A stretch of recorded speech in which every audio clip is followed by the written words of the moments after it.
김진의 돌직구쇼에 오신 여러분 반갑습니다. 김진입니다. 저는 오늘도 이곳 광화문 청계광장에 나와 있습니다. 지금 비는 소강됐지만 밤사이 내린 비로 아침 기온이 많이 떨어져 있는 상황입니다. 북한과 미국 간의 이른바 친서 논란이 불거졌습니다. 한 명은 보냈다, 한 명은 보낸 적이 없다라고 진실공방까지 벌이고 있는 겁니다.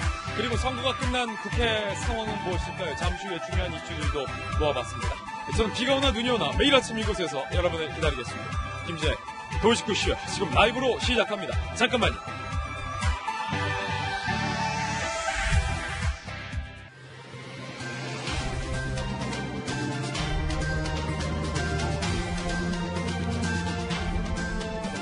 신문 읽어주는 남자입니다. 최강욱 전 공직기관 비서관 당선인이 열린민주당의 비대위원장으로 추대가 됐습니다. 재판을 앞두고 있습니다. 그런데 험한 말을 쏟아내고 있어서 논란이 되고 있습니다. 잠시 후 짚어보겠습니다. 오늘 조간신문 어떤 뉴스 보도하는지 함께 하시죠. 먼저 동아일보입니다. 대북 지원. 총선이 끝난 후 한미가 대북 지원, 북한을 지원하겠다라는 것을 띄우고 있다. 동아일보 이렇게 분석했는데 판문점 선언 2주년 계기다라는 해석도 덧붙였습니다. 한미 정상이 코로나 북한 지원과 관련해서 통화를 했다라고 드러난 겁니다. 그런데 미국과 북한 사이에 뭔가 실랑이가 벌어지고 있습니다. 한쪽에서는 친서를 보냈다, 한쪽에서는 보내지 않았다. 뉘앙스 차이를 두고 다툼의 여지는 있을 수 있는데 아예 사실관계를 갖고 미국과 북한이 다른 소리를 하는 것은 상당히 이례적입니다. 잠시 후에 이야기 나눠보죠. 다음 신문입니다. 이번엔 중앙일보입니다. 그냥 쉽니다. 237만 최대치입니다. 경제, 외환위기 뒤 최악이다라는 이야기도 나왔습니다. 일할 능력이 있지만 일자리도 없고 일자리도 안 찾는다. 20대 지난달 말 40만 명 처음 넘어섰어요. 일이 없는 사람들이. 일시 휴직자도 160만 명 최고치를 기록했습니다. 문재인 대통령은 핵심은 일자리 지키기라고 합니다만 이제 선거는 끝났는데 본격적인 이른바 경제 위기가 닥쳐올 것이라는 경고가 여기저기서 나오고 있습니다. 선거 때문에, 코로나 때문에 우리가 잠시 잊었던 이른바 20대의 취업난, 그리고 조기 은퇴자들, 그리고 자영업자들의 경제난 이제 본격적으로 들이닥치고 있는 겁니다. 다음 신문입니다. 이번엔 조선일보입니다.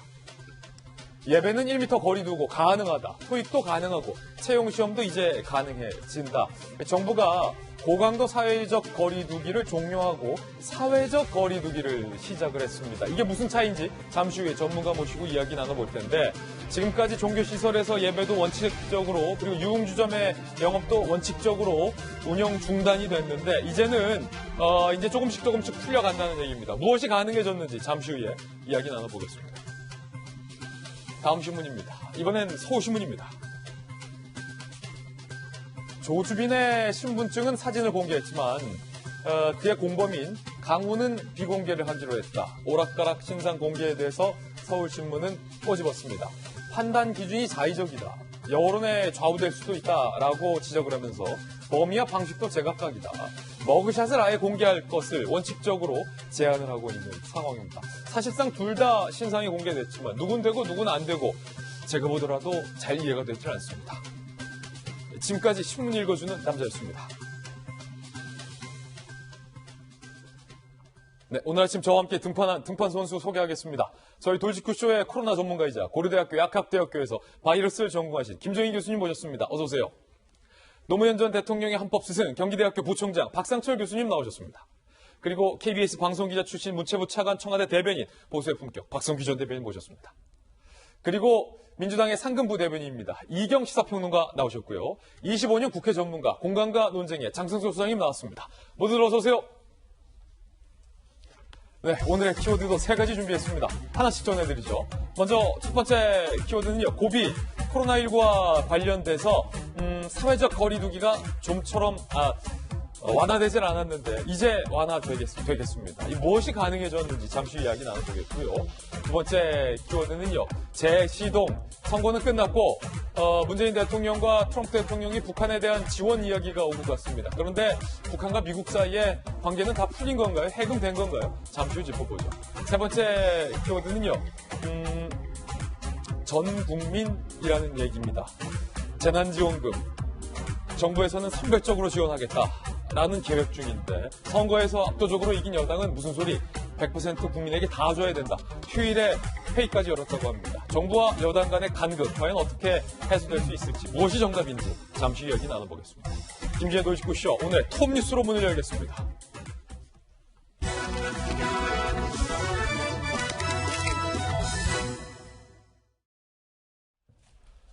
완화된 사회적 거리두기가 시작이 됩니다. 한 자릿대로 확진자 수가 떨어졌습니다. 톱뉴스입니다. 그렇다면 지금까지 사회적 거리두기랑 앞으로의 완화적 사회적 거리두기는 이게 뭔 차이인지 오늘부터 좀 살펴보도록 하겠습니다. 먼저 국무총리의 이야기부터 들어보시죠. 내일부터 5월 5일까지는 지금까지의 사회적 거리두기의 근간을 유지하면서 일부 제한을 완화하겠습니다. 사회적 거리두기의 강도를 조절하는 것은 성공을 장담할 수는 없습니다. 성패는 국민 여러분께 달려 있습니다. 한 단계 낮은 완화된 거리두기라는 건데 이게 잘 쉽게 이해되지 않습니다. 그래서 한번 준비해봤습니다. 5월 5일까지는 일단은 한 단계 낮춘다라는 느낌이 들죠. 완화된 거리두기. 그러니까 지금까지 거리두기의 기조를 유지하면서 뭔가 느슨해진, 풀건 풀어주는 그런 느낌입니다. 어제 신규 확진자 8명, 코로나 확진 2달 만에 한 자릿수, 4월 말 5월 초 황금 연휴 고비, 오늘부터 5월 5일까지는 한 단계 사회적 거리두기가 완화된다는 요지입니다. 무엇이 달라지느냐? 이 부분을 많은 사람들이 궁금해하실 것 같아서 좀 알기 쉽게 정리를 해봤습니다. 김정희 교수님 잠시 후에 좀 보충 설명해 주시고요. 먼저 교회, 절, 일단은 종교시설은 운영 중단에서 운영 자제로, 그러니까 운행을 할 수 있다는 거예요. 예배를 드릴 수 있다는 거예요. 그리고 절에 가도 된다는 거예요. 헬스장도 문 열어도 된다. 클럽, 학원, 주점 마찬가지입니다. 국립공원과 자연휴양림도 운영이 재개된다는 것. 그리고 프로야구와 골프대회 무관중 조건으로 개최가 가능하다. 토익시험 볼 수 있다. 채용시험 볼 수 있다. 자격증 시험 치러 갈 수 있다. 등교 개학 순차적으로 가능. 5월 6일 이후부터 이렇게 완화된 거리두기를 하고 코로나가 조금 더 잡혀간다면 이제는 아예 생활 방역으로 전환이 된다라는 건데, 일단은 김정희 교수님, 완화된 거리두기는 이게 뭡니까? 이게 뭐 예배를 어느 정도까지 뭐 다 오픈되는 건지, 헬스장에 예전처럼 바글바글 운동해도 되는 건지 약간 좀 헷갈립니다. 그러니까 기존에 강화된 사회적 거리두기 같은 경우에는 일정 부분 그 행정조치 등과 같은 강력한 제한이 들어갔거든요. 그러니까 이런 부분들을 풀어주겠다는 거고요. 그렇다고 해서 과거처럼 코로나19가 나오기 이전으로 돌아간다는 건 아니지만, 그러니까 어느 정도 방역 지침을 따르게 되면 그 수준에서 허용을 하겠다라는 얘기입니다. 그러니까 지금보다는 어떻게 보면 한 단계 낮은 조건에서 여전히 그러니까 그 사회적 거리두기는 진행이 된다, 이렇게 이해를 하시면 될 것 같습니다. 그러면은 뭐 헬스장을 예를 들어서 철저하게 방역과 소독을 하고, 사실은 사람 사이에 거리두기가 중요한 거 아닙니까? 예컨대 헬스장 차원에서 자체적인 방침을 세우겠군요. 러닝머신이 이렇게 바짝바짝 붙어 있는데 한 대 건너서 한다든 등 그런 지침을 세웠을 때 운영이 가능하다, 이런 겁니까? 지금 그 헬스장을 예로 들으셨기 때문에 그거에 대해서 간략하게 말씀을 드리면, 생활방역위원회에서 제안하고 있는 거는 그 실내 운동시설의 면적에 따라서 인원 제한을 두는 방침을 지정을 하겠다. 그러니까 인원 리미트. 예, 그래서 면적이 얼마면 몇 명까지 수용이 가능하다. 요거를 지켜주고, 기존에처럼 그러니까 출입을 할 때는, 이제 운동을 할 때는 마스크를 쓰기는 어려울 테니까, 이제 출입 시에 마스크를 착용하고 손소독제 비치하고 여러 가지 이런 부분들을 지켜주면 운영을 허용을 하겠다, 이런 방침으로 지금 보이고 있습니다. 교회나 성당의 예배 미사도 같은 원리입니까, 그러면? 그렇죠. 지금도 일부 이제 오프라인 예배나 어떤 미사를 하고 있는 부분들이 있는데, 그래서 1m에서 2m 정도의 자리 간격을 유지하고 예배 중에 마스크를 쓰고 명단을 작성하고 손소독제 비치하고 이런 등등, 그리고 식사를 하지 않고 이런 것들을 지키게 되면 허용을 해왔거든요. 그러니까 네. 이런 것들을 확대를 하겠다라는 얘기로 지금 이해가 되고 있습니다. 예. 정은경 질병관리본부 본부장 이야기도 한번 들어보시죠.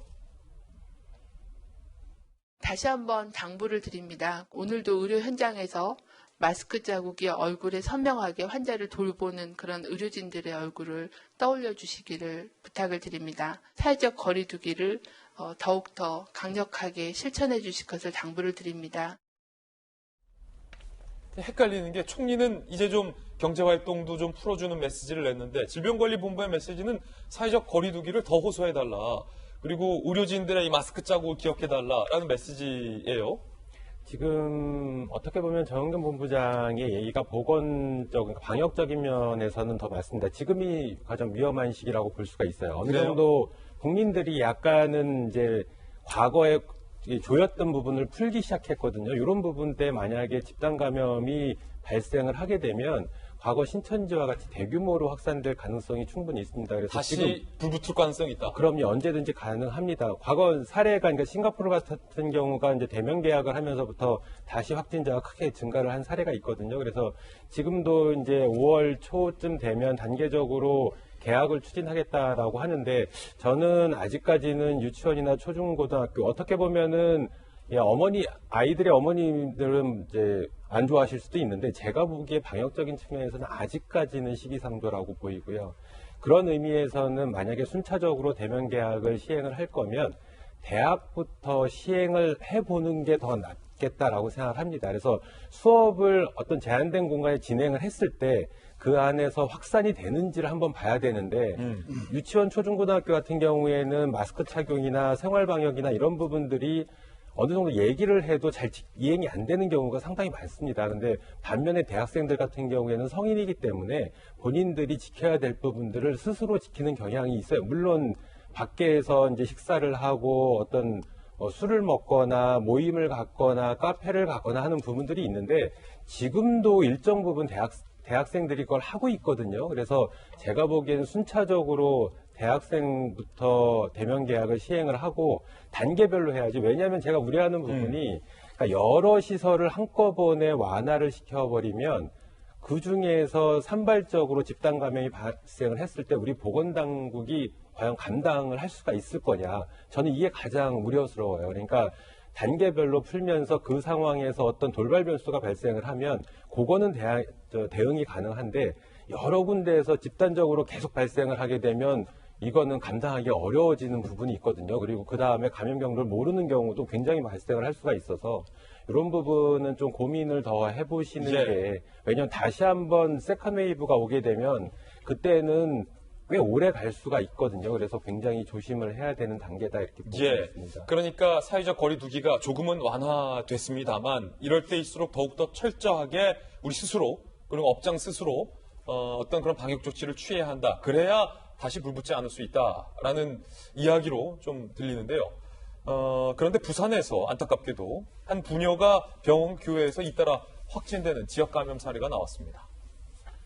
이 공교롭게 사회적 거리 두기를 완화하는 이 시점에 부산에서 지역 감염 사례가 나왔기 때문에 그러니까 우리가 완화되더라도 개인도 정부 당국도 그리고 업장도 좀 조심을 해야 한다는 게 바로 이런 사례에서 나올 것 같습니다. 28일 만에 지역과 사회 감염자가 발생한 건데 20대 딸, 50대 아버지가 부녀 동반 감염이 확인이 됐습니다. 코로나19 확진이 된 거예요.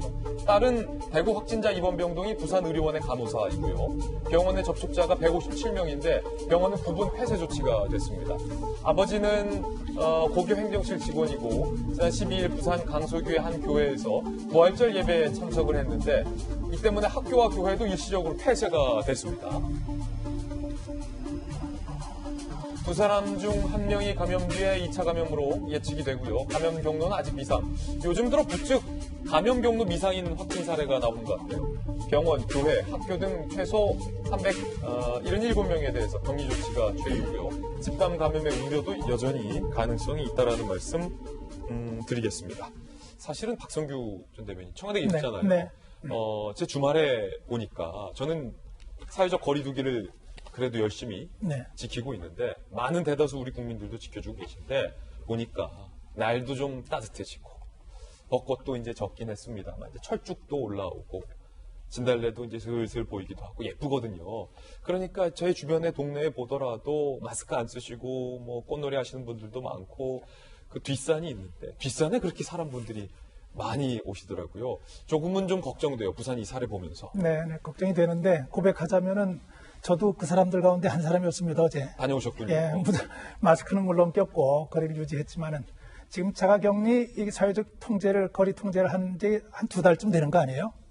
많이 답답하죠. 그리고 이제 한 명대까지 지금 확진자가 떨어진 상태는 적어도 우리 주변에서는 이런 일들이 일어나지 않는다는 안심 같은 게 좀 생기는 상황이고 제가 저 기록을 보니까 우리나라에서 확진자가 발생한 지 딱 3달 됐더라고요. 3달 만에 이 정도로 완화가 된 거예요. 저는 반갑습니다. 그리고 감사하고요. 아까 국무총리 얘기와 정은경 본부장의 얘기가 다르죠. 뭐가 차이가 있냐면은 총리는 정치인으로서의 얘기를 하시는 거예요. 어떤 얘기? 국민의 어렵고 힘든 현실을 어떻게 좀 도와줄 수 있을까? 감염본부장은 전문가로서의 현실을 얘기합니다. 지금 풀리는 것 같지만 최악의 상황을 대비해야 하는 전문가의 역할에 대해서 얘기를 하고 있는 거고 전 다른 것이 아니라고 생각을 합니다. 다만 제가 얘기하고 싶은 건 이게 있어요. 정은경 본부장에 대해서 국민이 전폭적인 신뢰를 보내고 있다고 할 때 얼마 전에 월스트리트 저널에서 정은경 본부장을 높게 평가를 했지 않습니까? 네. 그때 했던 얘기가 일관되고 신속한 언급 그리고 정보에 근거한 솔직한 분석 이런 부분들을 굉장히 높게 평가를 했었거든요. 정은경 본부장이 의료진 얼굴 힘들 때 한번 생각해달라 하는 얘기 꼭 기억했으면 좋겠고 월요일날 아침이니까 제가 좋아하는 시 하나 소개를 좀 잠깐 할게요. 예. 우리 그 학창시절에 배웠던 시 있잖아요. 고지가 바로 저긴데 예서 말수는 없다. 노산 이은상 선생님. 조금 더 참자. 넘어지고 깨어지고라도 한 조각 심장만 남거들랑 두둥켜 안고 가야만 하는 결의가 있다. 새는 날 피 속에 웃는 모습 다시 한번 보고 싶다. 고지가 바로 저깁니다. 고지가 바로 문학소년. 또 박성규 차방에서 소개해 주셨고요. 박 교수님. 예. 글쎄요, 저는요, 뭐 비슷하겠지만 좀 약간 결이 좀 다를 수는 있는데. 별이 다른 이야기? 지금 어제 국무총리의 발언을 분기점으로 해가지고 사회적 분위기가 좀 많이 바뀌었다고 봅니다. 뭐 완화를 했다고 하지만은 실제로 체감을 하고 있는 것은 코로나 어떤 비상의 어떤 그런 상황에서는 벗어난 게 아닌가. 뭔가 좀 준비를 좀 해야 될 것 같아요. 이제 구체적으로. 지금 저도 애매해요. 완화된 거리 두기가 도대체 무엇이냐. 그러면 나는 개인적으로 어떻게 또 내 나름대로 지금까지 우리가 2달, 길게는 3달 동안 각자들 이 코로나 전국의 식구에 적응하느라고 아주 엄격한 저는 생활을 저는 해왔다고 보거든요. 예.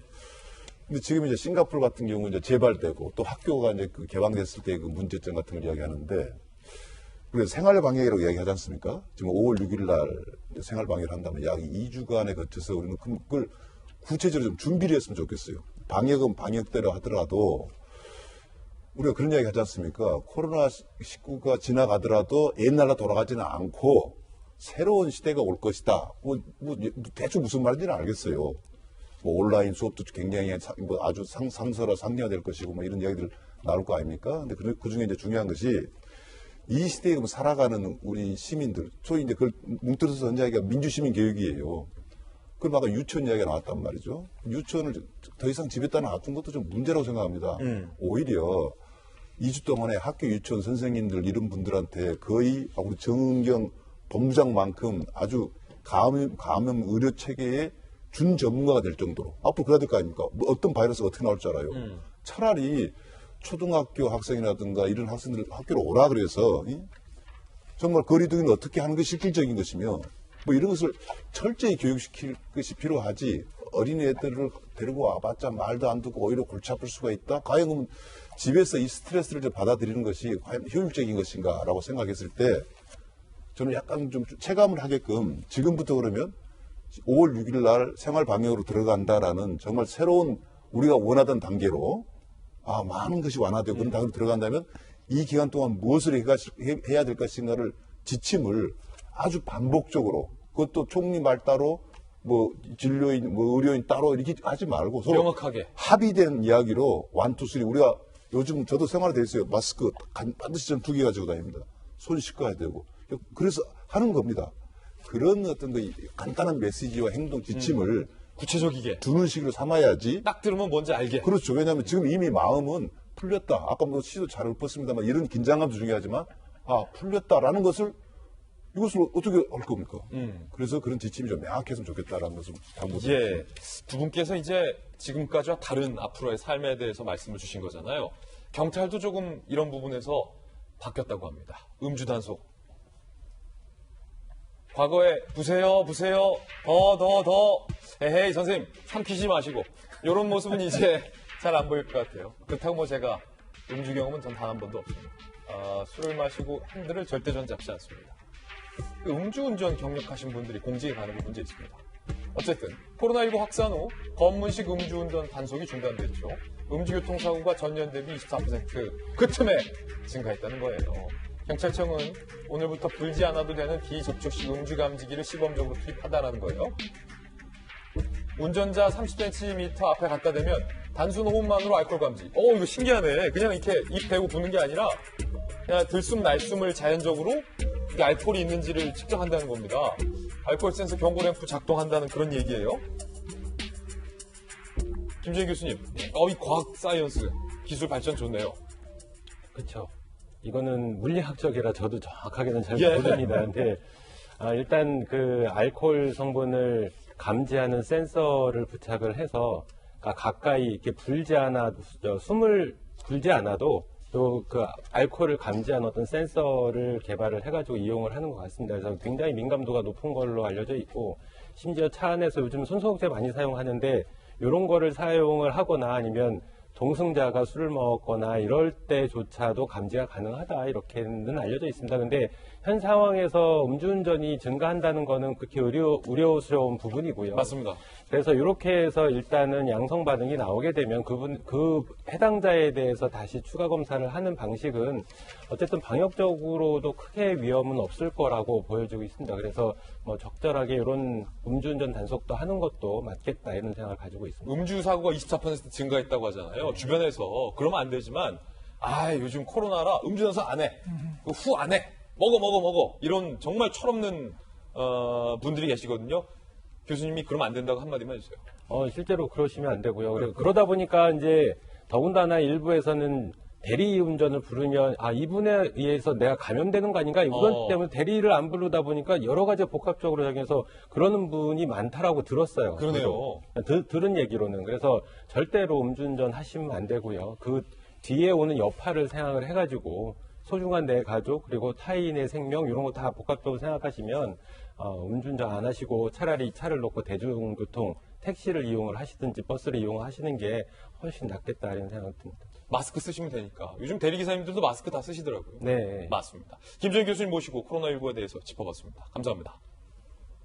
네, 이번에 저희가 준비한 두 번째 이슈입니다. 바로 이겁니다.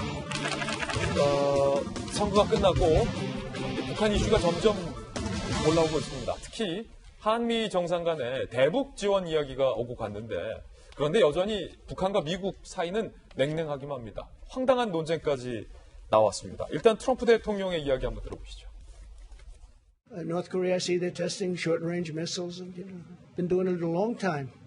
I received a nice note from him recently. It was a nice note. I think we're doing fine.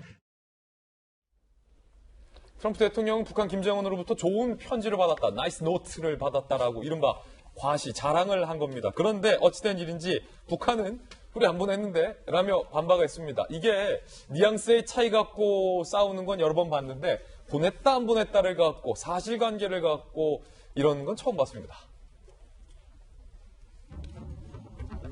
김정은 친서 과시 하루 만에 북한 반박, 면박이죠 거의. 반박이 아니라 면박입니다. 북한 외무성, 최근 우리 지도부는 미국 대통령에게 그 어떤 편지도 보낸 거 없다. 야, 우리 안 보냈는데 네 무슨 말이야, 이건 거예요. 사실 묵은 내용 흘리는 미국 지도부의 기도를 집중 분석해 볼 계획이다. 조미 수뇌부들 사이의 관계는 아무 때나 여담 삼아 꺼내는 얘기거리가 아니다. 이기적 목적에 이용되면 안 될 것이다 라고 거의 반박이 아니라 면박을 주었습니다.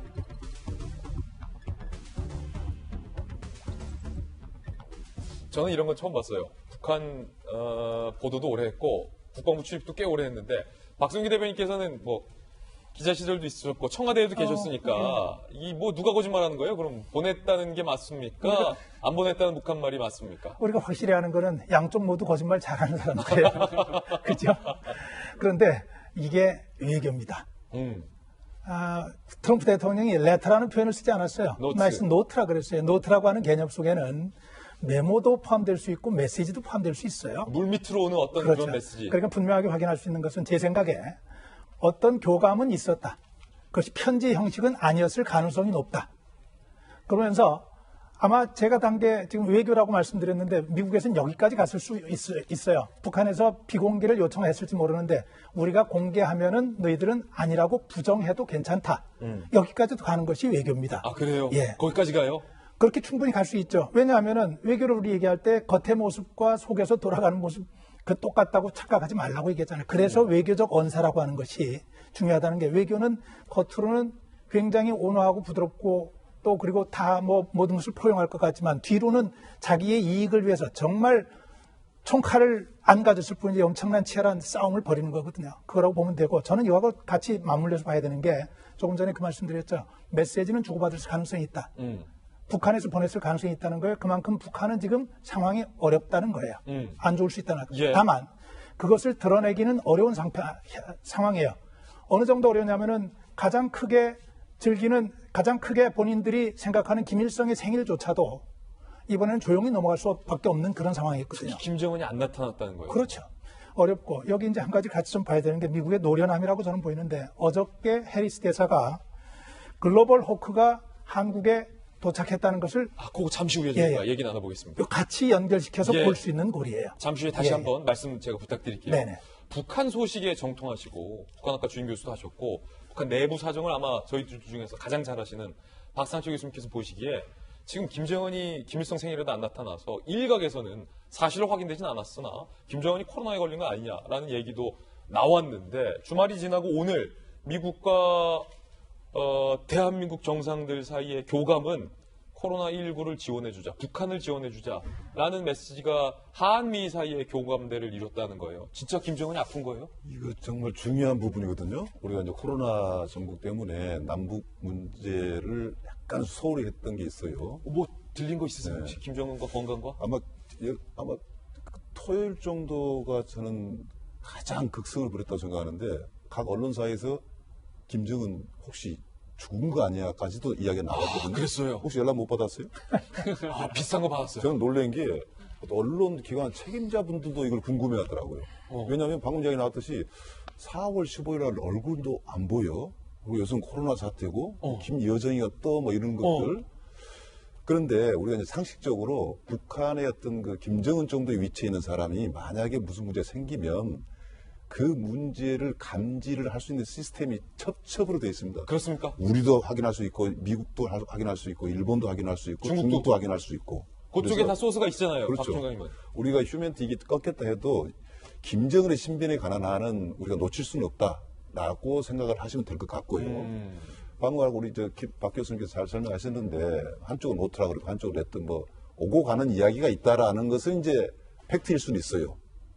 그런데 여기서 중요한 것이 뭐냐면 지금 이 트럼프 미국 대통령의 입장이 애매한 입장입니다. 코로나 상황에서 대부분 국가 정상은 정치적으로 상당히 오히려 재미를 봤어요. 그런데 상당히 위기에 몰린 것도 있고 실질적으로 코로나가 이제 미국에서 극성을 부리고 있는 것이고 또 이 북미 관계가 대선과의 연관성을 항시 전략적으로 생각해 온 사람이란 말이죠. 아주 머리를 빨리 돌리면서 협상 전략을 국민을 바꿔가는 사람 아닙니까? 우리 대통령이 전화가 왔어요. 그레이트 윈. 엄청나게 이겨서 축하한다. 위대한 승리. 그러면 총선 승리하려고 미국 대통령이 전화를 했을까요? 저는 이게 북한과 관련된 별 문제라고 봅니다. 딴 게 있다. 한때 문재인 대통령이 나서서 북미 관계를 중재를 했었지 않느냐. 이제 당신한테 힘이 생겼으니 북미 관계 나도 메시지를 보내겠지만 당신도 중재를 해달라. 뭐 좀 더 해봐. 예, 여기에 이제 북한도 저는 어떤 형태로든지 답을 저는 했다고 봅니다. 나는 편지는 안 보냈다. 그 외에는 말이 없지 않습니까? 예. 너 이야기 알아들었다. 이런 단계이기 때문에 저는 지금 상황에서 이제 지금 더불어민주당 집권당이 국민들에게 어떤 이유든 강력한 지지를 받았는데 그 중에 하나가 우리가 북미 관계라면 이제 우리한테는 비핵화도 중요하고 남북관계 개선도 굉장히 중요한 국정 추구 아닙니까? 그래서 저는 이제 조심스럽지만 북미, 남북 이 삼각관계에서 문재인 정부의 어느 정도 사율적인 자기 역할이 좀 생겼다고도 볼 수 있는 그런 징조로 제가 해석하고 있습니다. 예. 자, 근데 그런가 하면 또 일각에서는 현 정부의 이른바 북한 눈치 보기 의혹에 대해서, 논란에 대해서 여전히 불만인 목소리도 나오고 있습니다. 더군다나 오늘 나온 보도 중에 미국에서 비싼 값을 들여서 우리 군이 전격적으로 도입한 글로벌 호크의 도입에 대해서 우리 정부가 또 쉬쉬했다라는 비판이 제기됐습니다. 지난번에 F-35 스텔스기 도입도 이른바 북한 눈치 보느라 쉬쉬한다는 논란이 이른바 있는데 북한 눈치 보며 쉬쉬했다라는 논란이 또 나왔어요. 해리스의 SNS로 유통이 됐다. 미국 무인 정찰기 글로벌 호크 2호기가 한국에 도착했다라고 주한미 대사가 공개를 했어요. 저도 국방부 오래 출입했지만 제가 출입하면서 대한민국의 전략 무기를 대한민국이 아닌 타국의 관계자가 먼저 공개한 것은 본 적이 없습니다. 이번 주 글로벌 호크가 한국으로 인도된 것을 축하한다라고 어제 해리스 대사가 SNS에 올리는 바람에 저희 기자들도 지금 보세요. 글로벌 호크에 대한민국 공군, 그다음에 성조기와 대한민국 국기, 태극기가 나란히 걸려있는 저 사진. 언제 왔어? 산다는 건 알았는데 왔어? 도입됐어? 그거 왜 숨겼어? 라는 궁금증이 들거든요. 우리 군의 미국 무기 도입 사실, 국방부 아닌 미 대사가 먼저 알렸다. 우리 군이 북한 눈치 보면서 쉬쉬한 건 아니냐. 지난해 말 글로벌 호크 1호기 도착 장면도 공개하지 않았다라는 겁니다. 장 소장님, 네. 이게 북한 눈치 본 것이냐 아니냐와 관련돼서도 여러 가지 논란이 일 것으로 보여요. 기본적으로 문재인 정권 들어와서 우리나라가 전략 무기를 도입을 했을 때 항상 이렇게 밝히지 않았어요. F-35 스텔스기처럼. 그렇습니다. 그때도 그랬고 지금도 그런 상황인데 이런 것들이 과연 북한을 눈치 보는 것이냐 아니면은 북한을 좀 자극하지 않아서 남북 관계의 평화 프로세스를 제대로 좀 진행하고자 하는 정부의 의지가 담겨 있느냐, 이것은 우리가 동전의 양면처럼 봐야 할 것 같은데, 기본적으로 우리나라가 저런 무기를 도입을 한다라는 것 자체가 국민들에게 좀 안심을 줄 수 있거든요. 그다음에 대북 억지력에도 상징적인 의미가 될 수 있고, 그러니까 국민들이 의아하게 생각하지 않게 정부가 저런 부분에 대해서는 좀 명백한 입장을 좀 밝혔으면 좋겠다라는 생각이 듭니다. 예. 제가 조금 전에 미국이 노련하다고 하는 얘기를 했잖아요. 이거 의도된 거다? 예, 트럼프 대통령이 한편으로는 북한과의 관계가 상당히 잘 진행되고 있다고 하는 사인을 보내면서, 다른 한편으로는 저희 지금 해리스 대사를 통해서 공개된 거예요. 대한민국 정부를 통해서 공개된 게 아니고, 대한민국 정부를 통해서 공개된 게 아니고 한국에 주재하고 있는 미국의 최고위 관계자를 통해서 공개했다는 것은 이것을 한국 국민에게도 알리고 북한 사람들에게도 알리겠다고는 굉장히 다목적인 부속이 있는 거예요. 그렇다면 우리 정부는 왜 쉬쉬한 겁니까? 여러 가지를 해석할 수 있겠는데, 정부의 생각을 제가 다 이룰 수 없겠지만 장성철 소장이 지금 얘기를 잘했어요. 전략 무기가 들어올 때마다 단 한 차례도 우리는 국민 앞에 공개하지 않았었습니다. 우리는 그렇게 해석을 했어요. 북한을 자극하지 않으려고 하는 의도다. 그건 가지고 있으면 되는 거지 굳이 자랑할 건 아니지 않느냐. 이런 부분이라고 저도 공감을 하는데, 하나 알아야 될 게 글로벌 호크가 어떤 무기냐는 거예요. 20km 상공에 떠서요, 지상에 있는 30cm 물체까지 아주 정확하게 인식을 해냅니다. 신문 글자까지 볼 수 있어요. 20km 상공에서 신문에 있는 작은 글자를 저 앞에서 볼 수 있는 것까지 볼 수 있어요. 근데 이게 한반도 전체를 넘어서는 3,000km를 다 커버할 수 있어요. 20km 가니까. 그게 한 대가 아니고 두 대예요. 북한을 그냥 다 들여다볼 수 있다. 그렇죠. 위성하고 차이는, 위성 수준의 탐지 능력인데 위성과의 차이는, 위성은 24시간 떠서 돌잖아요. 저건 24시간 떠서 돌지는 못하는 대신에 38시간에서 한 42시간 정도, 하루 반나절 이상은 돌 수 있기 때문에 두 대가 교대로 뜨게 되면 북한을 손바닥으로 다 들여다볼 수 있는 거거든요. 엄청난 거네요. 그런 부분에 대해서도 메시지를 북한 쪽에 던지는 메시지가 좀 있다고 좀 보는 겁니다. 아니, 좀 답답한 게, 박 교수님, 물론 이제 전략 무기니까 우리가 갖고 있으면 됐지 뭐하러 공개해라는 것도 일리가 있는데, 우리가 F-35A 때 한번 사례를 봤잖아요. 이게 전략과 저것도 눈치 보는 거 아니냐. 이게 사실은 종이 한 장 차이 같아요. 글쎄요. 지금 이게 지금 이 해리스의 SNS를 보고 우리가 해석을 너무 많이 해주는 것 같아요. 너무 많이 해석했다. 이 부분을 이렇게 생각할 필요가 있습니다. 냉정하게, 아주 단순하게. 우리가 북한을 눈치를 보는 게 아니라 이 해리스 대사가 역대 대사 중에서 한국 정부의 눈치를 너무 안 봐요. 좀 죄송한 이야기지만 정식 A가 좀 부족하다 할 정도로 이 정도는 먼저 물어보고 이야기하는 문제지. 저게 어떻게 우리가 눈치 보고 있으니까 자기가 내놓는다? 또 미국의 아무리 자기 전략도 좋다 이거죠. 북한에 대해서 당근과 채찍 차원에서 했다? 저는 그건 아니라고 보고요. 우리가 무기를 갖고 있다는 걸 과시할 건 아니지만 이 정도 무기는 사실 공개해야 되거든요. 적당한 시기에. 그래서 북한도 알고 있어야 돼요. 아, 우리가 이 정도 무기를 가지고 있으니 그러면은 그게 이제 우리의 그 전투력을 또 안보리 국방력을 이제 대외에 보여주는 거 아니겠습니까? 그래서 저것은 저는 해리스 대사의 전략적인 미국의 전략이 들어갔을지 모르겠지만은 한국 정부라든가 남북 관계에 대한 눈치를 전혀 안 봐주는 그런 차원으로 저는 볼 필요도 있다고 생각합니다. 예. 자, 이번엔 저희가 준비한 세 번째 이슈입니다. 선거는 끝났고 이제 남은 건 이슈입니다. 먼저 경제적인 이슈가 제일 먼저 부상을 했는데 전 국민 100%에게 이른바 재난 지원금을 주느냐 아니면 선별적으로 주느냐의 논란을 두고 여당과 정부 사이에 이견이 나왔습니다. 휴일에 비상회의까지 소집해서 여당은 정부를 압박한 것으로 현재 전해지고 있습니다. 일단 여당의 목소리부터 들어볼 텐데요. 다 주자는 겁니다. 100%. 정부와 좀 다르게 국회는 100% 국민 모두에게 지급하는 방안을 논의할 수 있고 또 그래야 한다 이렇게 생각해요. 전 국민을 대상으로 5월에 신속하게 지급될 수 있도록 그렇게 추진할 생각입니다. 그런데 여당과 달리 기재부는 상당히 신중한 입장입니다. 재정 악화 걱정. 어제 저녁 고위당정협의회 휴일 저녁에 사실은 비상회의가 열린 거죠. 3시간에 걸쳐서 돈 풀자라고 기재부를 강하게 압박한 것으로 전해지고 있습니다. 민주당의 안은요, 재산소득 상관없이 전 국민에게 지급해주자라는 거고 4인 가구 100만 원, 현금 대신 지역화폐와 상품권으로 지급을 하자는 겁니다. 총 지급액이 13조, 적자 국채 발행해서 충당을 하자라는 의견인 것으로 현재 전해지고 있고요. 총리실 관계자는 당 의견에 수렴되는 분위기다. 정부와 청와대도 결국 당 입장을 외면하기 어려울 것이다 라고 얘기했고요. 기재부는 경기 부진 깊어지면 기업 구조조정은 무슨 돈으로 막냐라며 기재부는 반발을 하고 있는 그런 분위기인 것 같습니다. 이경 대변인 오늘 나오셨는데 휴일 저녁에 당정협의가 열렸어요? 네, 당정협의가 당초 고위당정이요. 매주 일요일날 6시 반에 원래 열리는 건데요. 네, 어제 같은 경우는 좀 사안이 특별한 만큼 많은 기자분들께서 좀 관심을 많이 가져주셨어요.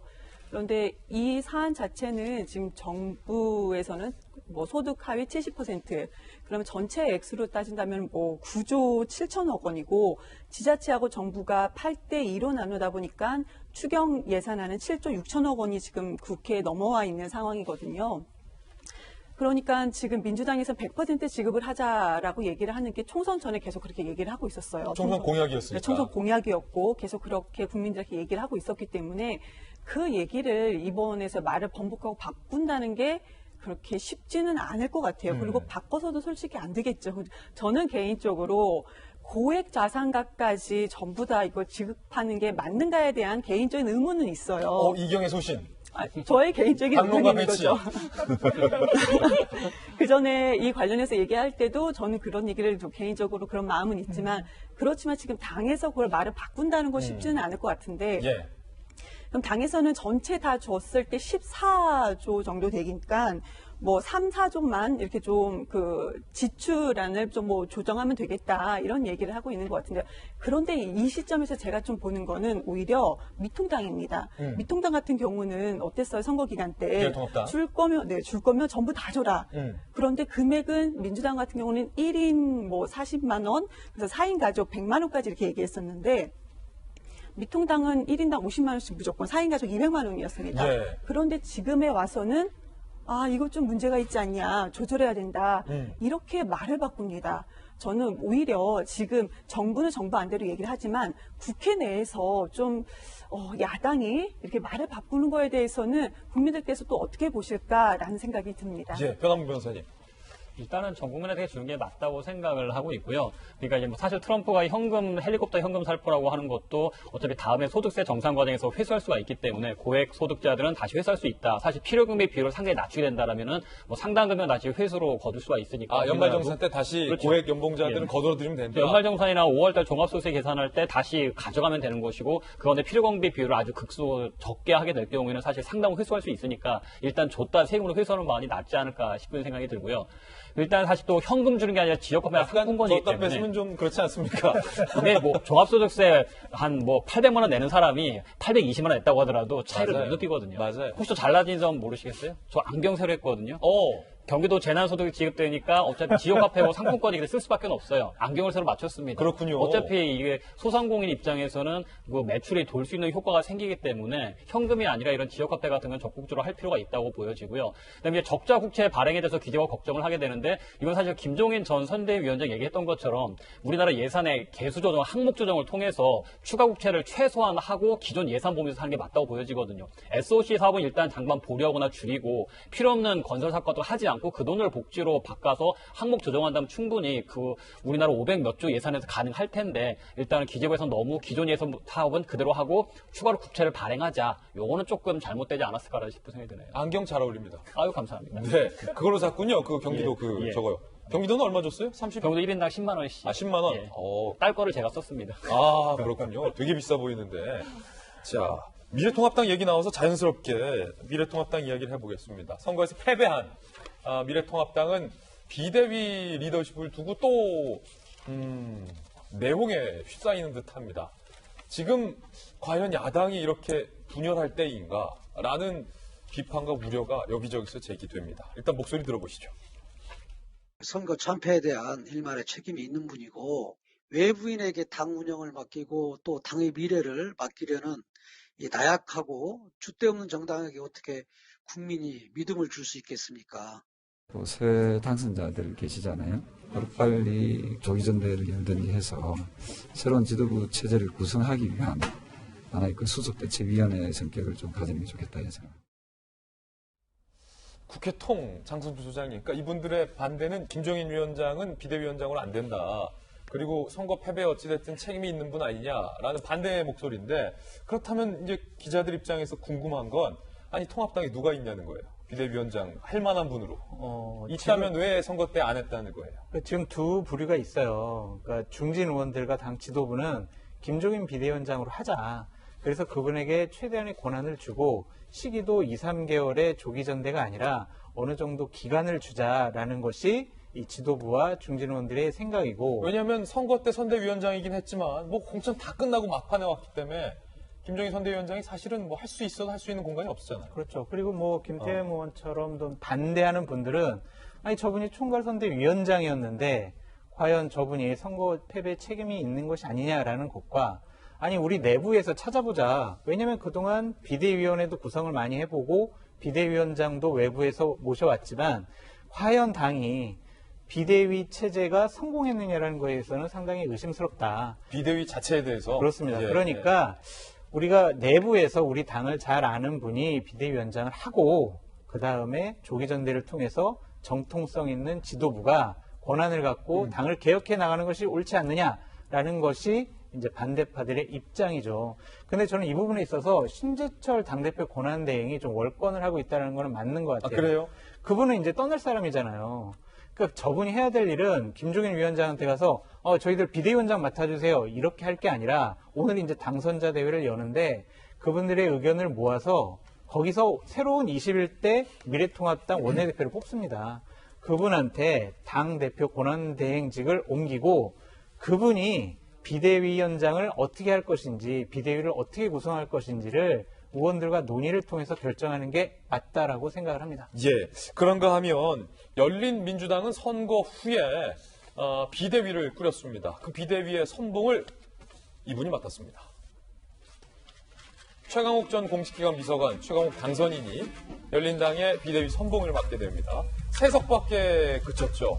사실은 이근식, 정봉주, 손혜원 이분들은 당을 만든 입장에서 상당히 선거 결과에 충격을 받은 것으로 전해지고 있고 몇몇은 사의를 표명했어요. 최강욱 당선인이 열린민주당 최고위의 만장일치의 추천을 받아서 비대위원장을 맡기로 했다는 겁니다. 그런데 일단은 비대위원장 스스로가 내일 재판을 앞두고 있습니다. 조국 전 장관의 아들에게 허위 인턴서를 발급해줬다라는 혐의로 내일 본인은 재판을 받게 되는데 이런 이야기를 했어요. 일단 지난 17일 당선 직후에 굉장히 거친 발언들을 했다라는 논란이 일고 있어요. 지난 17일 당선되자마자 세상이 바뀌었다는 것을 확실히 느끼도록 갚아주겠다. 최소한 저 사악한 것들보다 더럽게 살진 않았다. 라고 얘기를 했습니다. 굉장히 분노에 가득한 발언들로 보이고 당선 후 일성이 누군가에게 무언가를 갚아주겠다라는 것이 과연 적절하냐의 논란도 일고 있어요. 국회의원으로서 말입니다. 그제 검찰 구성원 일부에 불과한 윤석열 총장과 그 패거리들이라고 본인의 감정의 대상도 특정을 했습니다. 어제 4.19 혁명을 기념하며 그 숭고한 뜻 더럽힌 배신자들도 결코 잊지 않을 것이다 라는 이야기를 했습니다. 일단은 박성규 대변인, 지금 열린민주당의 최강욱 신임 비대위원장인데 네. 당선인이죠? 네. 누구에게 이렇게 화가 난 겁니까? 윤석열 총장에게는 분명 화가 난 것 같고 윤석열 총장에게 화가 났는데 왜 그 국민들 앞에서 저렇게 거침없이 쏟아내죠? 공직에 있는 문제가 늘 얘기합니다. 말이라고 하는 건 그 사람의 수준을 얘기하고 그 사람의 품격을 얘기하는데 갚아주겠다, 사악한 것들, 더럽힌 배신자들, 이거 일반인들도 공개적으로 잘 안 씁니다. 우리 방송에서 저런 표현 쓰면은 당장 지적받을 거요. 아마 그렇죠. 김진애가 저 혼낼 거요. 저는 저런 최강욱 이제 국회의원이죠. 시작을 저런 어떤 분노를 가지고 누군가에 대한 어떤 감정을 가지고 시작한다는 건 굉장히 위험한 일이라고 판단하고, 그리고 저 마음이면은 정말 큰 사고 칠 수 있어요. 국민을 정말 실망시키게 할 수 있어요. 자, 한 가지 이번 선거를 통해서 분명한 것은 민주당이 통합당을 누르고 압승했다는 거예요. 그런데 제가 표 분석을 해보니까, 그걸 보니까 민주당과 그 계열에서 가져간 표가 49.9%예요. 통합당이 41.4%예요. 한 8%포인트 정도 참 나옵니다. 그러면 41.4%는 그래도 통합당이 가지고 있는 부분에 대한 역할을 인정하고 있는 거거든요. 또 중요한 게 하나 있어요. 최강욱 비서관이 속한 열린민주당이 받은 표는 4.5% 정도 돼요. 무슨 얘기냐면은 열린민주당이 내놓고 있는 조국을 살리겠다, 윤석열에 대해서 그냥 안 두겠다고 하는 그렇게 선거 전부터 외쳤던 여기에 대해서 국민이 동의하지 않았다는 거예요. 4%에 불과하다. 예. 당신들 굉장히 위험하다고 얘기했는데 그걸 이해를 못하고 저렇게 가는 것에 대해서 저는 참 걱정스럽고, 이 얘기를 꼭 좀 하나 하고 싶어요. 어제 화제가 된 얘기예요. 최광욱 비서관이 채널A 기자하고 MBC 제보했던 제보록을, 녹취록을 자기 페이스북에 올렸는데 이런 내용을 올렸어요. 제가 찾아봤어요. 거기에 최강욱 비서관이 올린 글입니다. 사실이 아니어도 좋다. 당신이 살려면 유시민에게 돈을 주었다고만 해라. 그러면 그것으로 끝이다. 그 다음은 우리가 알아서 한다. 이 얘기를 그 제보자의 녹취록에 있다고 최강욱 비서관이 페이스북에 올렸어요. 그런데 MBC의 간부가 제보록을 다 훑어봤는데 그런 내용은 어디에도 없더래요. 사실을 왜곡한 게 아니라 허위 사실을 국민 앞에 터뜨린 거예요. 저런 사람이니까는 허위 인턴 경력 쓴 거 정도는 아무것도 아닐 수 있죠. 저 사람의 인식 속에서. 저런 위험한 사고를 가진 사람의 국회의원 의정 활동을 지켜봐야 한다는 것이 굉장히 좀 답답하고, 앞으로 저 입을 통해서 어떤 얘기를 더 들어야 할까 하는 것이 걱정이 되는데, 지금 제기된 이 의혹에 대해서 페이스북에 제기된 이 거짓 정보를 퍼나른 이 부분에 대해서도 분명히 사실관계 확인하고 책임이 있다면 좀 물어야 될 것 같아요. 열린민주당의 황희석 비례 후보자 이번에 낙선을 했는데 이렇게 글을 올려서 논란이 되고 있습니다. 망나니 칼춤. 헌법 정신 염두에 두지 않는 망나니들이 도처에서 칼춤을 추고 있다. 정리해야 한다. 마지막 남은 무소불위의 기득권 통치 집단 정리가 마지막 소입니다. 윤석열 총장을 겨냥했다라는 논란이 일고 있고요. 윤 총장을 겨냥해서 망나니들이 도처에서 칼춤을 추고 있다. 정리해야 한다.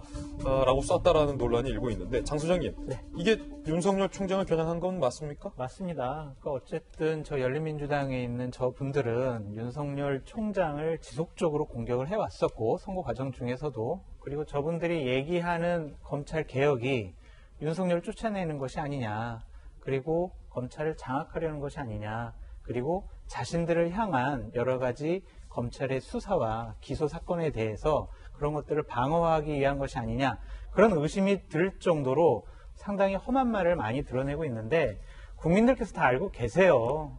범죄 혐의가 있으면은 당연히 조사받아야 되고, 그 부분은 사법적인 판단을 받아야 한다는 것, 당연히 국민들이 아는 상식적인 수준의 판단이라고 저는 생각을 합니다. 참 최강욱 전 비서관이 이제 국회의원 활동을 할 텐데 저분한테 말씀드리고 싶은 게 있어요. 정치는 복수심으로 하는 게 아닙니다. 또한 그 복수심도 잘못된 판단에 의한 겁니다. 그렇기 때문에 국민의 선량이 되는 국회의원 자리가 어떤 자리인지 다시 한번 마음 자세를 잘 가다듬어 보시길 바랍니다. 일단은 최강욱 당선인이 내일 받게 되는 재판이 구체적으로 배원 변호사님 어떤 재판이죠? 네, 아까 말씀드렸던 이제 허위 인턴 증명서에 대한 재판인데 사실 조국 전 장관 일과 관련해서 인턴 증명서를 사문서를 허위로 위조했던 것이 아니냐, 아니면 또 전혀 인턴도 하지 않았는데 그런 허위 사실 내용을 함으로써 인해서 뭐 이제 공무집행 방해에서 개입을 하고 또한 여러 가지 잘못된 문서를 했었던 것이 아니냐라는 점이 되는 거겠죠. 근데 이제 거기서 나오는 얘기들이 계속 그게 뭐 큰 문제가 있었던 것도 아니다. 난 충분히 인턴을 어느 정도 내삼시 일을 했었기 때문에 일을 했었던 거였지 전혀 엉뚱한 것은 아니다라고 이제 반박적으로 얘기를 하고 있는 상황이고요. 그러니까 근데 좀 도덕적으로 볼 때는 아무래도 사람들이 납득하기 어려운 점은 많이 있겠죠. 그런 인턴 증명서라든가 그런 걸 전혀 구할 수 없었던 사람도 있었는데 단순히 친분이라든가 그런 것을 가지고 그런 서류들을 쉽게 얻을 수 있었고 그런 것이 또 입시에 중요하게 작용을 했다라고 한다라는 게 국민들에게 많은 상처를 주고 있었던 점이었으니까요. 예. 근데 이제 최강욱 당선자라든가 황희석 전 인권국장 같은 경우에 과거 윤석열 총장 임명할 당시에 정말 엄청난 헌사를 하면서 올바른 검사의 표준인 것처럼 얘기했었는데 갑자기 무슨 일이 있었는지 이렇게 태도가 정반대로 바뀌었었죠. 그 안에 있었던 것은 윤석열 검찰총장이 조국 전 장관 일가를 수사했다라는 사실 하나 외에는 다른 것은 없었던 것 같은데 그 사실 하나 가지고 과거에 정말 올바른 검사의 표장처럼 그렇게 극심한 헌사를 했었던 사람들이 갑자기 바꿔서 아주 뭐 망나니 칼춤이라는 온갖 막말을 하고 있었다라는 게 좀 납득할 수 없는 점은 많이 있네요. 열린민주당의 득표율이 이제 5.4%. 예, 5.4%로 확인돼서 정정을 하겠습니다. 최강욱 당선자라든지 열린민주당 후보자들 여기서 막말하는 부분에 대해서는 옹호하고 싶은 마음은 솔직히 없고요. 근데 제가 좀 중점적으로 바라본 거는 누군가는 고발을 했으니까 이게 뭐 법적으로 판결을 받고 이렇게 하는 건데 지금 그러면은 누가 고발을 했냐?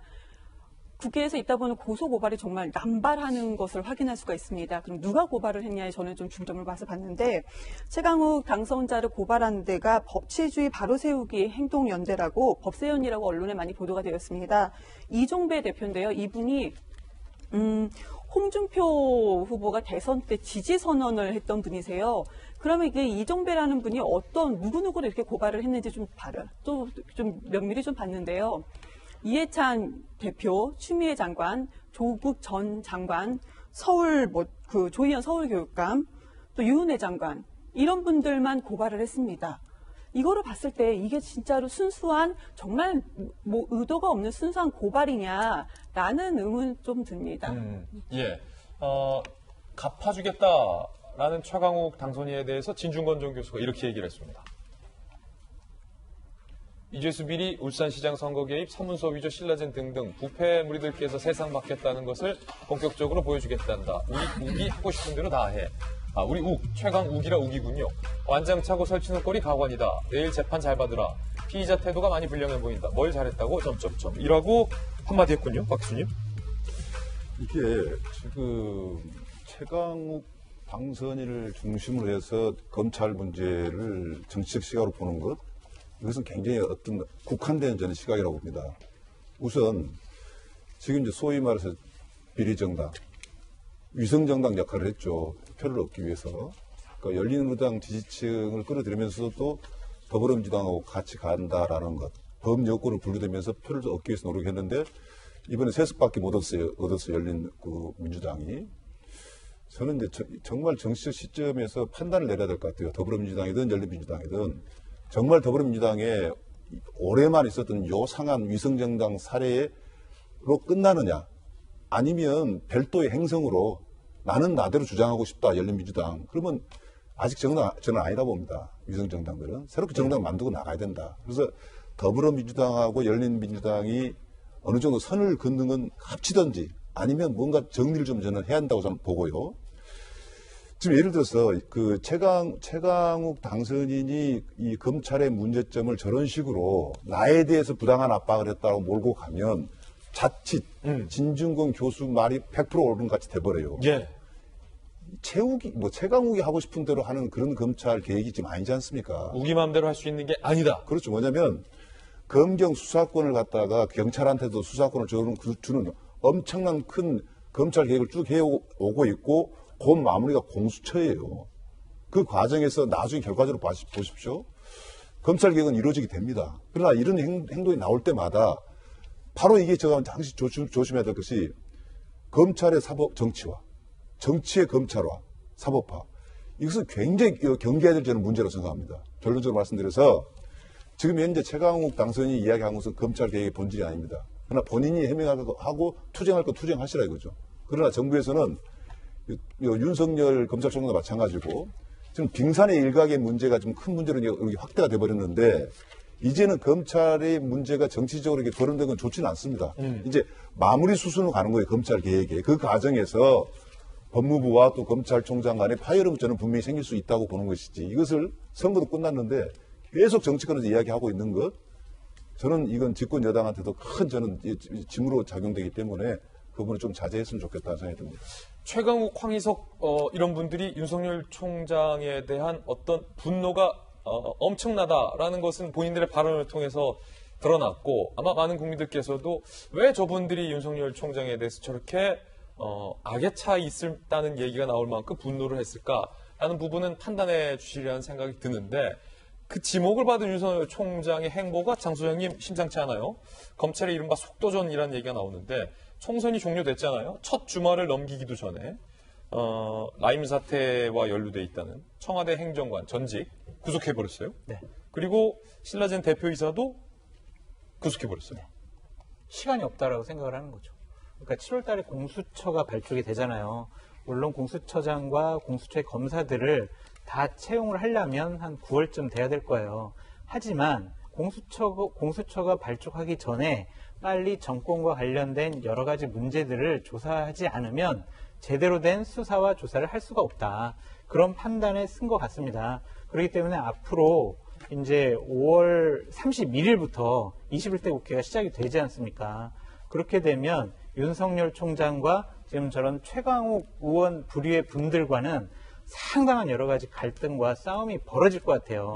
윤석열 총장이 어쨌든 정치적인 논란에 휩싸일 수밖에 없을 것 같고 정치권에서는 윤석열 총장을 일부러라도 자신들의 영역으로 끌고 들어와서 공격할 수밖에 없다고 생각이 듭니다. 윤석열 총장의 지금 타임이 왔다 이렇게 보여집니다. 그렇죠. 수사하는 사람은 수사만 하면 된다. 윤 총장이 평소에 즐겨 쓰는 발언이라고 하는데 이게 열린민주당은 어쨌든 민주당 쪽에서는 저기 우리 뭐 자식 아니다 이랬잖아요.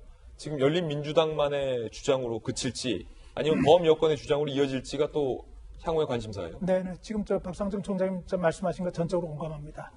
최강욱 이재모 의원 당선자 저렇게 주장하고 열린민주당에서 검찰을 향해서 주장하면 자칫 최강욱 대 검찰의 구도가 될 수 있는데 열린민주당에 그렇지 않습니다. 검찰이 가지고 있는 문제는 최강 문제는 아주 마이너한 작은 부분이에요. 아주 작은 부분이에요. 그 허위 인턴서 작성했다고 하는 의혹은 조국 전체 일가가 지금 받고 있는 의혹에 비하면은 그건 아무것도 아니죠. 조금 전에 이 대변인 그 얘기하셨습니다. 제보에 동기가 의도가 있는 것 같다, 불순하다. 어떤 제보든지 어떤 고발이든지 의도가 있죠. 당연히 의도가 없는 것은 없습니다. 어린 아기가 엄마 앞에서 울 때도 의도가 있는 거예요. 배가 고프다거나 몸이 아프다거나 똥을 쌌다거나 의도를 가지고 사실을 판단한다 그러면은 우리 법치국가에서는 뭐 할 수 있는 게 아무것도 없죠. 자격을 따져야 되니까. 의도를 따질 게 아니고 지금 제가 꼭 드리고 싶은 말씀은 문재인 대통령께서 또 이해찬 대표께서 180석 국민의 정말 커다란 어떤 지지를 통해서 앞으로 국정을 운영하라고 하는 큰 짐도 받았고 믿음도 받았는데 자 이제 우리 의연하게 갈 테니 윤석열 검찰총장 체제에서 기왕에 제기된 문제들은 깔끔하게 한번 수사해 주기 바란다.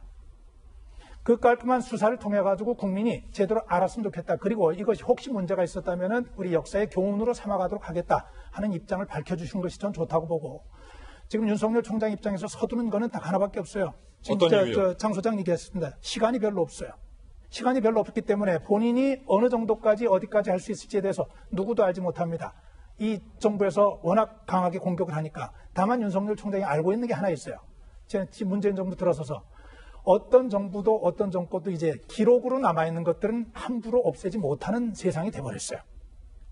전화 기록조차도 없애면 그것이 시간이 지나도 잘못을 추궁되고 범죄 사실이 입증이 돼서 감옥에 갈 수밖에 없는 세상이 됐기 때문에 윤석열 총장 입장에서는 관련되어 있는 수사를 통해서 자료를 최대한 많이 축적할 것이고 그 축적된 자료들은 누구에게 의해서도 부인되지 못하는 세상이 왔기 때문에 윤 총장이 좀 더 흔들림 없이 검찰에서 정말 사심 없이 이 문제를 좀 역사 앞에 부끄럼 없는 자세로 이어주었으면 좋겠다는 희망을 가집니다. 네, 이번엔 저희가 준비한 네 번째 순서입니다. 오늘의 하플 시간인데 오늘은 과연 어떤 분들이 하플 3인방에 선정됐을지 이제 선거도 끝났고 코로나와 관련돼서도 사회적 거리두기가 완화된 만큼 폭넓게 다양한 영역에서 저희들이 하플을 선정해봤습니다. 함께 만나보시죠.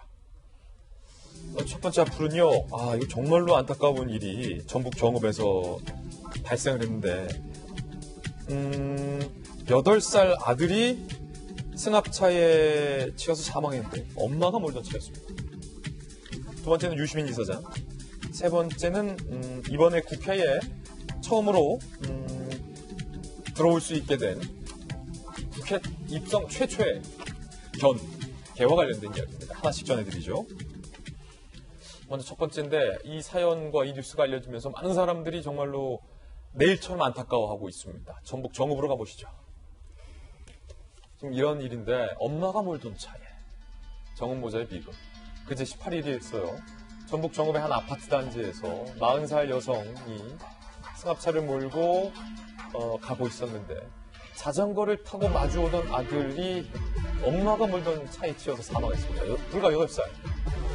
경찰은 이 엄마가 단지 내 커브길을 돌다가 미처 자전거를 타고 마주 달려오던 아들을 발견하지 못해서 이런 비극적인 사고가 발생했다.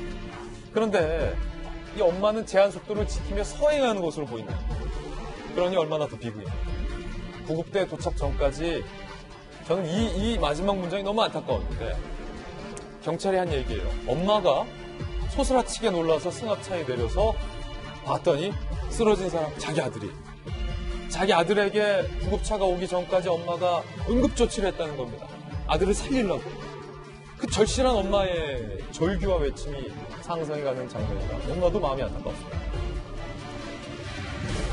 사고 난 구간은 폭 3m 정도의 급 커브길인데 사고 당시 도로변 따라서 차량들은 일렬로 주차가 돼 있었고 심한 충격을 받은 엄마를 배려해서 경찰은 아들의 장례를 다 치르고 난 이후에 정의를 조사할 예정입니다.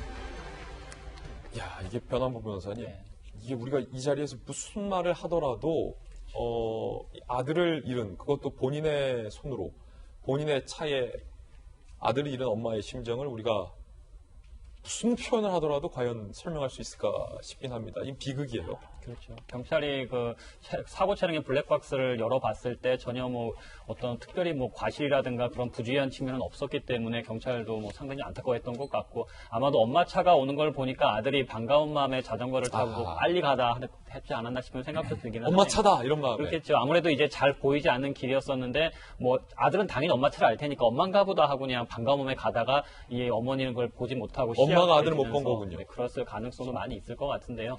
근데 어쨌든 사고가 발생했기 때문에 경찰 입장에서는 이제 장례식이 끝난 후에 조사를 할 수밖에 없을 것이고. 저 커브길이군요, 지금. 예, 그렇죠. 근데 이제 뭐 당연히 뭐 과실 같은 게 있는 상태는 아니기 때문에 구속이나 그런 거 하지는 않을 것 같고, 근데 이제 기소를 하게 되더라도 법원 입장에서도 그 이미 아들에 대해서 본인의 과실로 아들을 먼저 보냈기 때문에 엄청난 심적 고통을 겪었다는 걸 감안을 해서 아마 상당히 좀 관대한 처분을 하지는 않을까 싶습니다. 지금 그 사고 현장을 저희가 촬영을 해왔는데, 사고가 난 이후에 어떤 자리에서 사고가 났는지 영상을 한번 보면서 다시 한번 좀 설명을 드리겠습니다.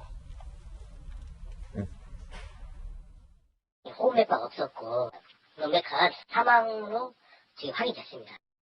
애들이 많이 움직이니까 어린애들이 굉장히 여기를 많이 보는 차가 있어갖고 차가 안 보이지. 이제 차가 이렇게 밭에 있으니까 여기 애들이 오는지 안 오는지.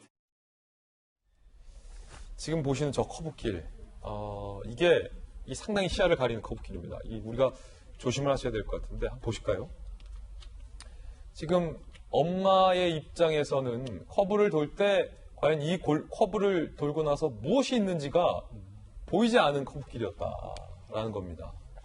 저기에 이렇게 거울이 있긴 합니다만, 저 거울만 봤더라도 이 코너에 설치되어 있는 반사경이라고 하나요? 거울만 봤더라도 장 소장님, 이게 사실은 지금에서야 이런 말을 한다고 해서 무슨 의미가 있겠냐마는 엄마가 아들의 장례를 하면서 얼마나 많이 가슴을 치고 후회를 했을까 라는 상상이 좀 돼요. 저 어머니와 저 아버님에게 정말 진심을 다해서 위로의 말씀을 드립니다. 자식을 잃은, 그것도 본인의 잘못에 의해서 잃은 사건 아닙니까? 저 도저히 부모의 심정을 어떻게 헤아릴 수가 없을 것 같아요. 정말 위로의 말씀밖에 드릴 말씀이 없습니다. 예, 저희들이 또 다 자식 키우는 부모로서 그 안타까움이 좀 공감이 돼요. 저 부분 한 가지 좀 또 제가 좀 말씀드리고 싶은 게 있어요. 기사를 읽다 보니까 저런 비극이 어디 있겠어요. 그런데 숨진 상태에서 1시간 동안 방치가 됐다는 거예요. 저 자리에.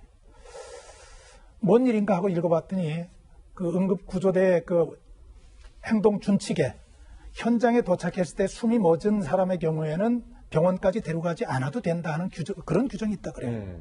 그 현장에서 숨진 게 확인됐기 때문에 구급대 입장에서는 그냥 현장에다 놓고 갔다 이러는데 엄마 입장에서는 뭐 경황이 없고 조치를 하려면 다른 차를 불러야 하니까 1시간 동안 그 아파트에 저 사고 현장에 방치되어 있다고 하는 거 보니까 이게 우리가 그 얘기 하잖아요. 기계적인 판단, 기계적인 운영. 아니 세상에 숨졌다고 하더라도 거기까지 출동했다면은 병원 영안실에도 옮겨줬어야죠. 예. 그 정도 융통성을 우리가 가질 수 있어야죠. 그 얘기도 참 더 가슴 아프더라고요. 맞습니다. 자, 안타까운 소식이었고요. 이번엔 두 번째 앞을 소개를 해드리겠습니다. 유시민 이사장이 총선이 끝나니까 정치 비평을 안 하겠다라고 얘기를 했는데 그런데 여당에서는 유시민 이사장 떠나겠다는 유 이사장의 발목을 잡습니다. 이게 무슨 일일까요? 들어보시죠. 내가 책임질 수 없는 일을 한 것이다. 기성 미디어를 통한 정치 비평, 뭐 시사 토론이라든가, 뭐 시사 프로 인터뷰라든가 이런 것도 안 하겠다는 뜻입니다. 이번 이 180석 사건 때문에 이제 그래야 되겠다는 판단을 했어요. 유시민 이사장은 그간 많은 설화를 놨습니다. 선거 전 180석 발언도 있었고 그리고 그 전에 정경심 교수와 개인 자산관리사가 동양대에서 PC를 빼낸 것은 증거 인멸이 아니라 증거 보전이라는 희대의 발언을 하기도 했었습니다. 숱한 설화를 낳았던 유시민 이사장이 총선이 끝나고 자숙하면서 이제는 정치 비평 안 하겠다고 하는 겁니다. 그런데 민주당이 인사들이 떠나겠다는 유 이사장의 바짓가랑이를 붙잡았습니다. 이근영 전 민주당 전략기획위원장은 내가 아는 민주당 지도부 그 누구도 유 이사장에게 고마운 마음을 가지고 있을 뿐 정치 비평 중단을 제고해달라. 김두관 민주당 의원은 유 이사장이 다시 언론개혁의 전장에 복귀해주길 정중히 요청한다라고 얘기했고요. 박수현 낙선자는 낙선은 오로지 제 부족함 때문 유 이사장이 미안해하거나 사과할 일이 아니다. 지치지 마시고 꺼지지 않는 등불이 돼달라라고 얘기를 했고 남영희 후보는 제 패배가 유 이사장 탓이라는 세간의 평가는 옳지 않다. 눈꽃만큼도 유 이사장을 탓하지 않는다라고 얘기를 했는데 박상철 교수님 이게 사실은 사뭇 이렇게 유 이사장을 달래는 분들과 유 이사장의 그간의 발언 논란을 지켜보는 국민들의 느낌은 조금 사뭇 다를 것 같기도 한데 어떠십니까 개인적으로? 제가 편안하면서도 또 아주 좀 그냥 솔직한 이야기를 몇 가지만 해드리면 아마 솔직한 거 좋아요. 어쨌든 정치권의 이야기들이 아니죠. 자, 한번 같이 한번 봅시다. 저는 이제 유시민 이사장 같은 경우는 아주 그 참 상징적이죠. 아주 호불호가 딱 보이는. 호도 있고 불호도 있고. 그렇죠. 그것이 뭐 일반 국민들이 볼 때도 그러고 또 같은 더불어민주당 안에서도 유시민 그 이사장에 대해서 한 뭐 계층을 이끌어가는 사람이라고 극찬하던 분도 계셨어요. 그게 노무현 전 대통령입니다. 또 심지어는 이제 뭐 선거 망친다까지 이야기가 나오고. 박용진 민주당 의원 같은 경우는 돌직구조 출신이긴 합니다만 유시민 이사장에게 제발 조용히 해라. 그게 이제 이번에도 이제 180대라는 발언이 어쩌면 무슨 그 우리 저 사회과학의 예측이 어디 있겠습니까? 어느 정도 이제 다 그 정도 이야기를 할 수 있겠으나 그게 선거에 도움이 됐다는 사람도 있겠지만 정말 이건 위험한 발언이었다라는 이야기도 오가고 그러면서 여권 내에서 유시민 그 이사장에 대한 호불호가 생긴 것에 대한 부담을 본인이 가진 거예요. 그리고 여기까지는 누구든지 할 수 있는 이야기인데 제가 하나만 또 더 나가면 지금 다른 분들은 뭐 김두관 뭐 그 당내 사람들이 와서 좀 계속 같이 정치하자는 얘기 아니잖아요. 도와달라. 계속 평론 내지 시사 토론 내지 언론 개혁에만 앞장서라. 이 이야기는 뭐냐면요. 우리들이 정치할 때 당신이 도와달라는 거거든요. 근데 저 눈에는 그게 안 들려요. 그러니까 유시민 의원도 그런 건지 안 하고 혹시 한다면 나 정치할 수 있다. 라는 식의, 왜냐하면 그래요? 그 말이 그 말이에요. 네, 정치권에서는요, 죽지 않습니다. 다만 사라질 뿐이다. 이것을 많이 들어본 이야기 아닙니까? 예. 내가 더 정치인이 잠시 자리를 갖다가 물러나겠다 할 때는 두 가지 사례예요. 아주 안 좋은 상황에서 사직생을 노린 거고, 또 하나는 부담스러운 상태에서 지금 현재 모습에서 다른 뭔가 변화, 재충전이라 좋게 말하면 재충전이죠.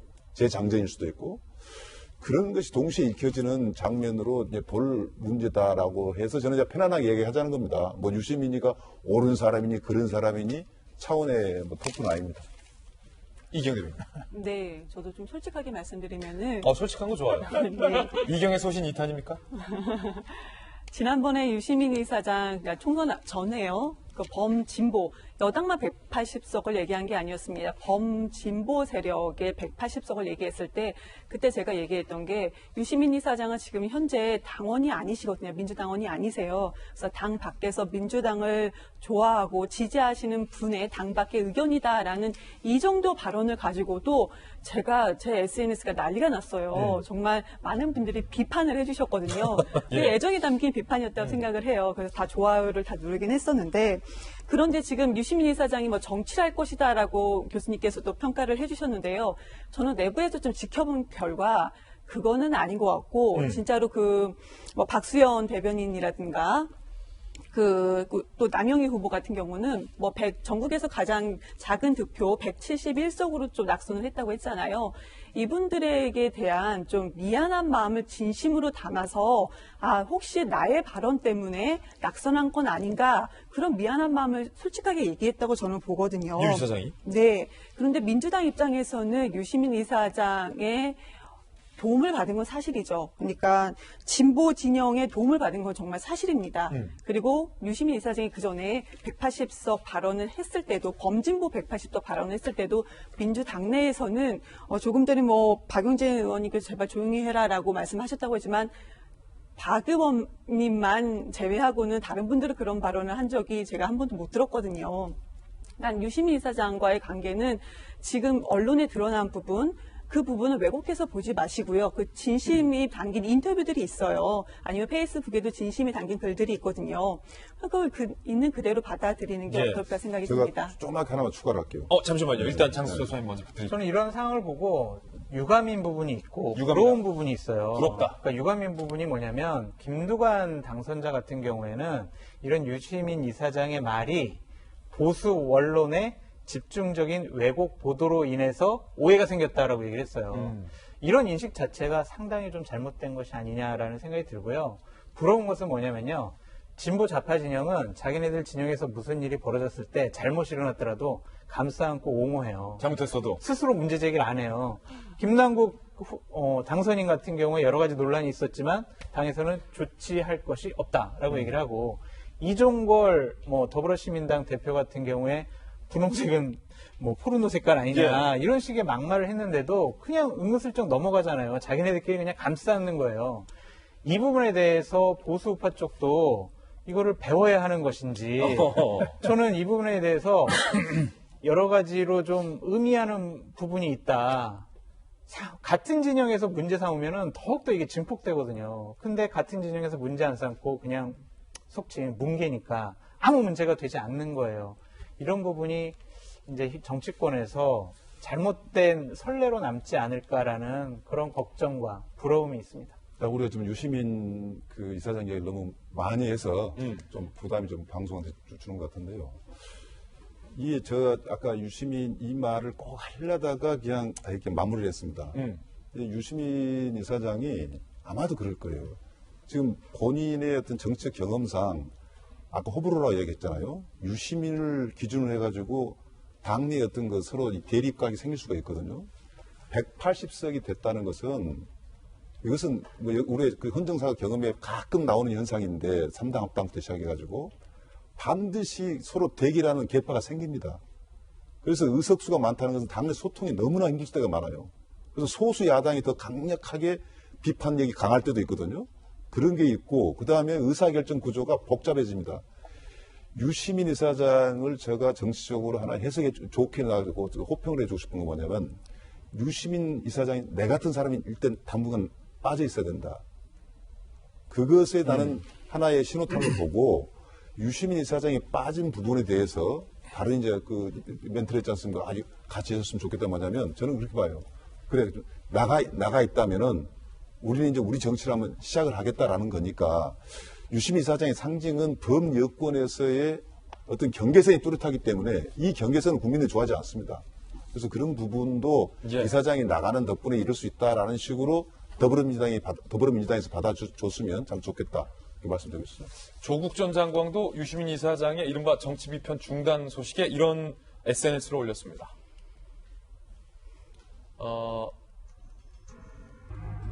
조국 전 장관의 SNS에요. 이 사진 사파죠? 하면서 그저 고맙다라는 누군가가 만든 이 사파를 조 전 장관이 또 빼먹지 않고 올렸다는 얘기도 드리면서 세 번째 악플입니다. 이번에 국회에 처음으로 입성한 안내견이 탄생했습니다. 조이라는 이름을 가진 안내견입니다.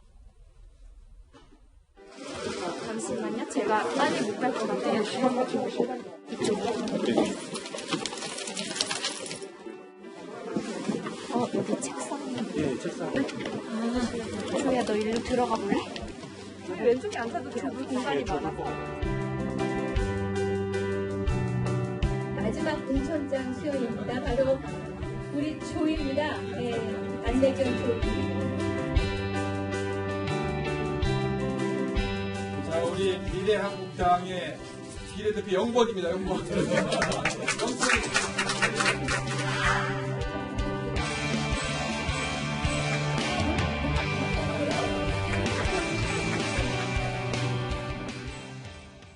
변원무 변호사님, 그 주인공은 이제 미래한국당의 비례 1번 당선인이죠. 네. 김예지 시각장애인 피아니스트의 안내견 조이. 예. 우리 국회법에는 이제 안내견 출입을 허가를 못하는 것처럼 해석이 돼 있다고 하더라고요. 아, 그래요? 예, 회의나 또는 회의장에 방해가 되는 물건이나 음식물을 반입해서는 안 된다라고 해서 관례적으로 이제 그러면 안 된다. 또 11대 국회 때는 정화원 한나라당 의원이 당시 시각장애인이셨는데 그 이제 반려견을 데리고 들어가겠다 했더니 국회에서 안 된다. 국회법 148조 근거로 안 된다라고 얘기를 해서 보잔질에 도우라고 출입했다고 합니다. 근데 사실 그 안내견 같은 경우에는 물건이나 음식이 아니거든요. 그 시각장애인들에게 가장 필요한 존재가 되는 근데 그거를 사실 국회의원들이 국회는 너무 성스러운 것 그렇게 생각했었던 것 같아요.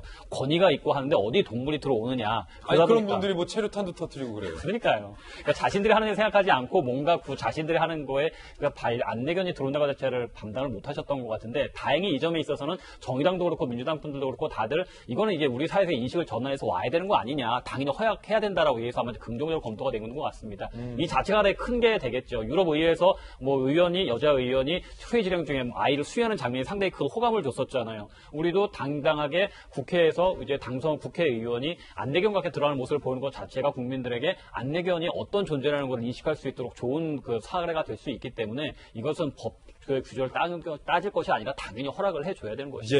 예, 지금까지 안 됐다는 게 허가가 안 됐다는 게 그게 더 이상한 거죠. 아, 그럼요. 지금이 어떤 세상인데. 예. 저는 저 기사 보고 깜짝 놀랐어요. 17대 때 제가 기억을 합니다. 정하원 의원. 결국은 그분은 안내견 못 데리고 들어갔어요.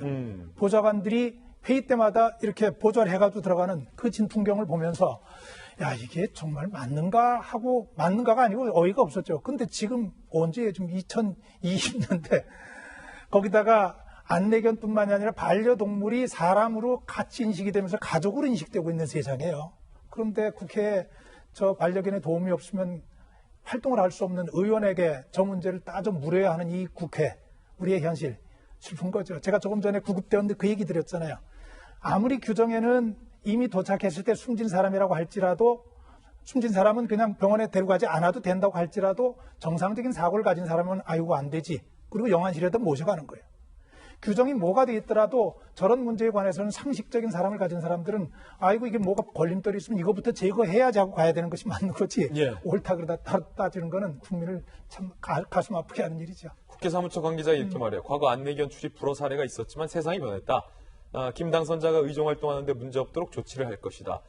문희상 국회의장의 결심만 남은 상태다라는데 장 소장님, 여기서 문희상 의장이 그거 안 된다 하면 이상해지는 거잖아요. 아유, 당연히 이제 허락을 할 수 있죠. 그러니까 우리 김혜지 당선자가 무슨 배려 차원에서 뭐 비례대표 1번으로 된 게 아니잖아요. 그럼요. 저분의 어떤 의정 활동을 상당히 많은 분들이 기대하고 있을 겁니다. 그렇기 때문에 저분이 보좌진들 훌륭한 분들 많이 그 채용을 해서 서포트 잘 받고 국회 사무처와 그다음에 당에서도 잘 뒷받침해서 성공적인 의정 활동을 하는 그런 사례가 되길 바랍니다. 예. 네, 국민들께서 뉴스를 보시면서 아니면 국회를 보시면서 미소를 지은 게 아마 처음인 것 같아요. 그러네요. 최근에요. 그러네요. 저도 이게 저걸 보면서 계속 좀 미소를 짓게 되는데 장애인 자립을 위해서는 그런 법안 발의하고 그런 활동을 하는 부분에 대해서는 여야가 따로 없는 것 같아요. 여야가 이번에는 이 부분에 장애인의 자립을 위해서는 여야가 좀 합심하면서 이번 21대 국회에서는 무언가 좀 만들었으면 좋겠다는 그런 희망을 걸어봅니다. 예. 마침 오늘이 장애인의 날입니다. 우리 국회가 지금까지 이걸 허용하지 않았다라는 것이 우리 사회가 장애인들에 대한 인식이 어떠했는가, 우리 정치가 어떠했는가를 보여주는 대표적인 대목이었다고 봅니다. 저희들은 6초 광고 후에 돌아오겠습니다. 잠시 후에 뵙죠. 네, 월요일 아침 저희가 준비한 소식들 모두 다 전해드렸습니다. 지금부터 시작되는 인터넷 라이브 방송 라방 2사 말로에서는 오늘은 벌레가 무서웠던 장군님이라는 주제로 상당히 흥미로운 기사인데 저희 본방에서 소개해드리지 못한 이야기를 들고 준비하고 있습니다. 지금 2사 말로에 많이 접속해 주시기 바라겠습니다. 아니 세상에 장군님이 벌레가 무섭다고 그러면 안 되죠. 무슨 얘기인지 궁금하시죠? 지금 들어오세요. 저희들은 내일 아침 9시 15분에 더 풍성한 소식 들고 인사드리겠습니다. 오늘 하루는 분명 어제보다 나을 겁니다. 좋은 하루, 건강한 하루 되세요. 고맙습니다.